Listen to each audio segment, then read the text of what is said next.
Article 3, Section 4 of the 1987 Constitution provides, no law shall be passed abridging the freedom of speech, of expression, or of the press, or the right of the people peaceably to assemble and petition the government for redress of grievances.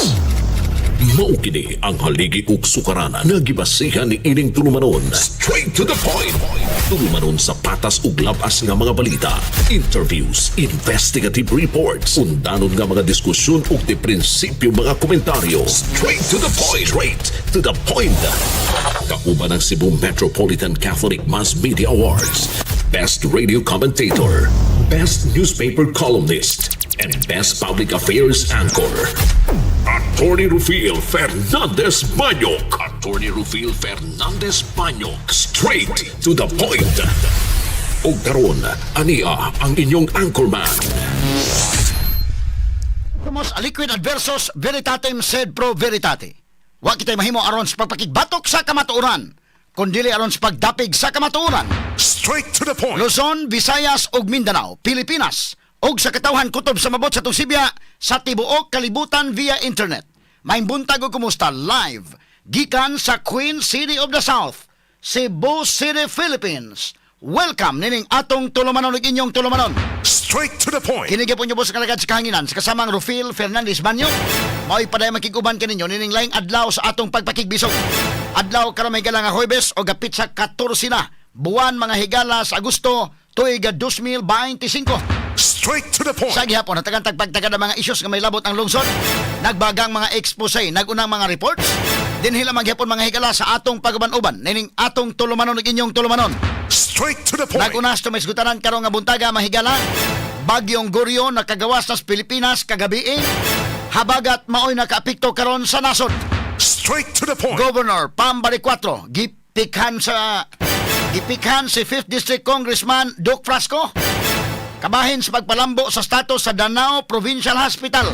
Straight to the point. Matod pa mahigala god ni Doc Frasco nga iya mga higalang filean og usa ka House Bill dito sa Kongreso nga mosaka sa level 2 mga higala ang Danao Provincial Hospital. Straight to the point. Si Pambari 4 ni pika mga higala nga sa una sigilag suroy-suroy, karon sige nagsakay-sakay. Kung sa mga klasiha sakay-sakay, sakay mahigala sa isyo, sakay sa unsay in sa panahon. Kaya sa panahon may gala sa iyang ugangan nga si Governor Gwen Garcia, napasagdan ang mga hospital. Wa man pangusgi mahigalang Frasco at the time nga iyang ipasaka ang level sa Danao Provincial Hospital. Straight to the point. Karon nga maunay tumong mahigalang Pambari 4 ang pagpataas mahigala sa serbisyo publiko sa mga hospitals. Karon pasad mahigala ni lihok matod pa si Doc Frasco, nagtandig pagtagad karon nga buntaga sad mga kaigalaan, no? Unsa man gyud imo, Doc? Basin po tingali tuod og kinasingkasing gyud ning iya mga higala, no? Nga iya yung palambuo ng hospitals Danao.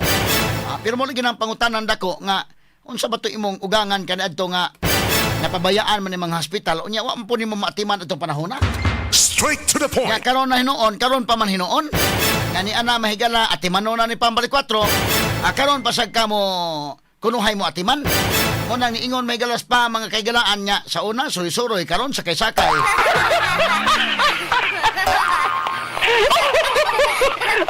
Medyo kuan sa tuna murag nakaigo sa to nga pagkapikahan. Natali pagtagad ro buntagas tumanuban usab nining atong tulumanon ug inyong tulumanon. Straight to the point. Samtang ang lokal nga kagamhanan sa Dakbayan sa Mandawi gustong muuli ngadto sa Kapitolyo sa 397 ka mga bugas humay. 397 ka sako nga bugas humay nga nadaot sa budiga dito sa Barangay Tawason. Straight to the point. Ano mahigala ang bugas ni Governor Gwen Garcia kaniadto? Former Governor Gwen nga wa mahalin og nadaot mga higala ang mga bugas. Straight to the point. Karon, unsaon naman niron iuli nila sa Kapitolyo?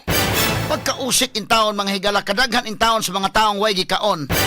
Unya ni ay dulan sa 400 kasakong bugas nadaot lang mga higala. Straight to the point.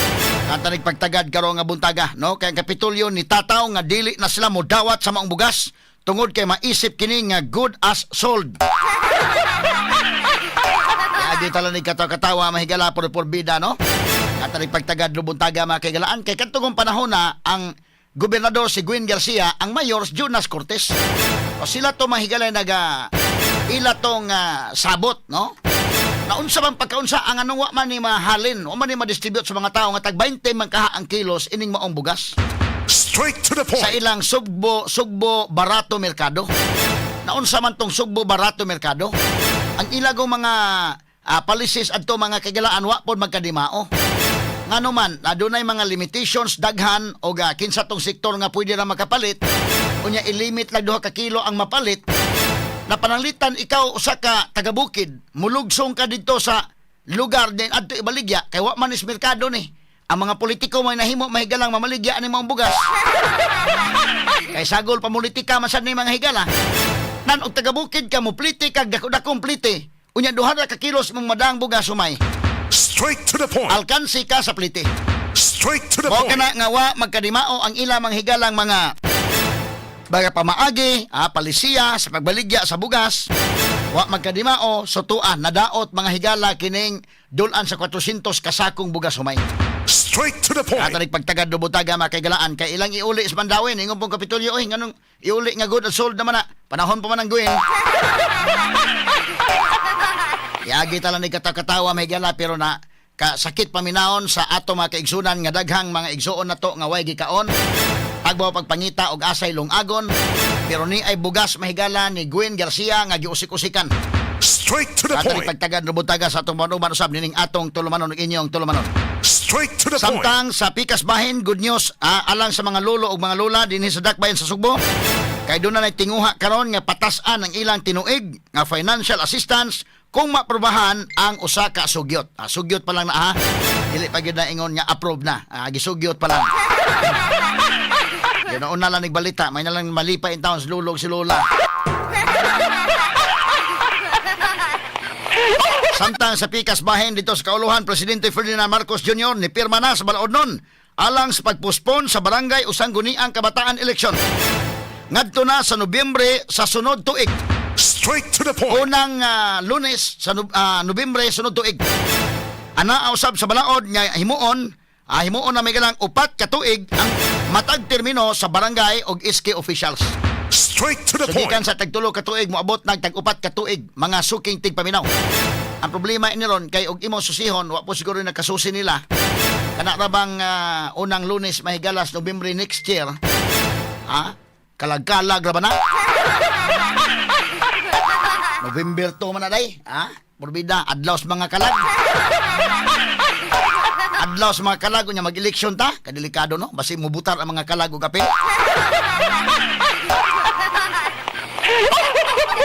Ato lang ning agi katawa mahigala tagan ni pagtagad sa banuman usab ning atong tulumanon ug inyong tulumanon. Straight to the Ug point. unya atong tagaag pagtagad sad kay ang budget sa flood control project alang sa sunod tuig gikunhuran kini sa 274 billion 274.9 billion pesos gikan sa unang gisugyot nga 350 billion pesos. Straight to the point. Pagkadagkong kwartang hisgutan ining flood control oy binilyon man mga sukid tigpaminaw. Straight to the point. Binilyon unya naunsa naman ning kalakiharon asa man ning maong mga flood control projects. Straight to the Sa point. Pikas Bahin si Senador Tito Soto ni sugyot sad mga kagalaan og charter change. Delikado ning ilang mga moves sulda. Tagan tani pagtagad mahigala. Kiniguban pa may isgutan niyo mabati exclusive over DYHP RMN Cebu. 612 sa dial sa inyong mga radyo sa 93.9 IFM.